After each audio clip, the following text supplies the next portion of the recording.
Et je pense sincèrement que le secteur associatif, par sa diversité, par sa richesse, par son esprit pionnier, peut jouer un rôle de locomotive pour l'ensemble du secteur. Je suis Marie-Charlotte Brun, directrice du développement des ressources et de la communication de la Fondation pour la recherche médicale et membre de son directoire.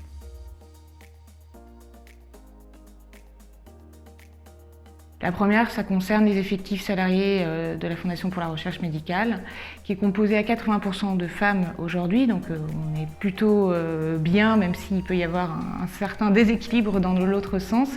Pour autant, l'autre question qui nous intéresse vraiment, c'est l'équilibre entre vie professionnelle et vie personnelle pour toutes les collaboratrices et tous les collaborateurs de la FRM. Et ce, d'autant plus qu'avec le contexte sanitaire qui a accru cette porosité entre ces deux univers et auquel on veille particulièrement. Le deuxième aspect, ça concerne la gouvernance. Et aujourd'hui, au sein du conseil de surveillance, 47% de ses membres sont des femmes.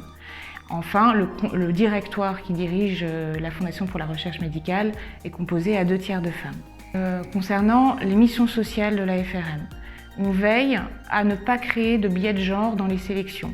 Et à titre d'illustration, en 2020, sur les 404 nouveaux projets de recherche qui ont été financés par la FRM, 54% étaient portés par des femmes.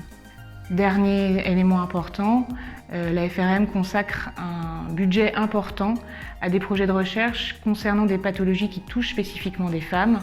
C'est en 5 ans, 118 projets de recherche pour 15 millions d'euros.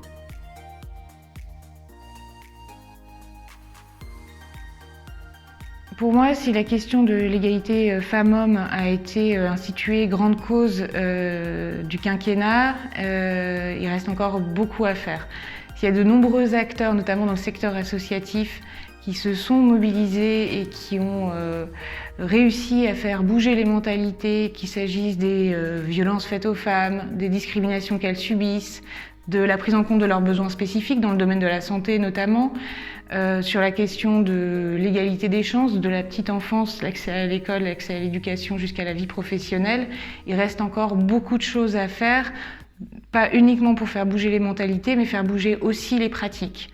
Et je pense sincèrement que le secteur associatif, par sa diversité, par sa richesse, par son esprit pionnier, peut jouer un rôle de locomotive pour l'ensemble du secteur.